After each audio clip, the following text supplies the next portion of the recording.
Bonjour tout le monde. За сайн байцгаана уу? Намайг Игчин гэдэг. Сая 11 сард Delphi шалгалтаа өгөөд тэнцсэн байгаа. За тэгээд Delphi шалгалтанд бэлтэж авах хугацаанд өөрөө бие даад суралцсан хэдэн зөвлөгөөнүүдийг хүргэе гэж бодлоо. За тэгээд эхний зөвлөгөө мөн болохоор бүгд ингээд шалгалт гэхээр нэг юм айцтай байдаг шүү дээ. Тэгхгүйгээр яг юм одоо энэ сурж байгаа хэлээ өөрийн нэг хэрэглээ гэж бодоод шалгалтандаа бэлтвэл илүү зүгээр байдаг. Одоо жишээ нь за би Франц руу очлоо. Франц хэлэлтэй ямар нэг оронд очлоо. Тэгэхэд за би нэг буудлын өрөө захиаллаа, автобусанд суулаа. Ямар нэг найзтай боллоо, хүнээс газар асуулаа. Би энэ тохиолдолд яаж асуух вэ гэж боддог ч юм уу. Тэгэж өөр дээр илүү кейс өгөөд яриа болон сонсголынхаа шалгалтанд бэлтвэл сайн байдаг.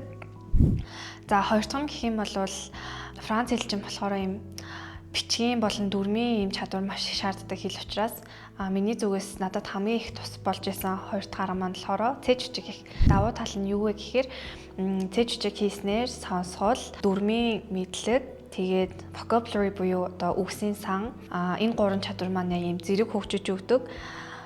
Тийм учраас одоо сонсгол байнга цэж хүчиг хийдэг хүн шалгалтандаа орлоо гэхэд сонсголын шалгалт явахад ингээд энэ сая юу хчүү гэд сандраад ингээд паниктаад байх ямар ч асуудал гарахгүй гэсэн. За гурав дахь нь болохоор одоо Delphi шалгалтанд хамгийн одоо оноонд чухал нөлөө үзүүлдэг чадварын нэг нь болохоор мэдээж яриа байгаа. Ярианы шалгалт маань болохоор нийтдээ 2 хэсгээс бүрддэг. Эхнийх нь болохоор чамд нэг сэдв өгөөд чи тэр сэдвийн талаар ингээд өөрөө зогсолтгүй 3-5 минутын хооронд ярина. Тийм учраас ингээд яг энэ чадварт юу хэрэгтэй гэхээр чамд үгсийн сан тэгээд ингээд айж сандрахгүйгээр ярих энэ чадвар хэрэг болно. Ярианы шалгалтын хоёр дахь нь болохоор диалог хэсэг байгаа. Шалгагч маань чамтай ийм харилцан яриа өрнүүлэх маягаар шалгалт өрнөнө гэсэн. За одоо жишээ нь юу гэдэг шалгагч маань номын санж байлаа. Чи номын сан суухыг хүслээ. Тэр үед одоо чи тэр номын санчд юу гэж хэлж номоо авах уу гэдгээр одоо тийм чамд шууд сэдв өгөөд тэгээд шалгалтаа өгдөг гэсэн. Тийм болохоор яг нөгөө миний эхний хэлээдсэн тип буюу ингээд надад би яг ихвчлэн ямар сэдвийн талаар ярьж болох уу?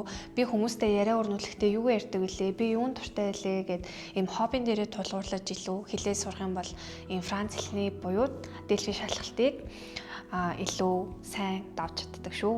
За тэгээд бүгдээрэнд нь амжилт.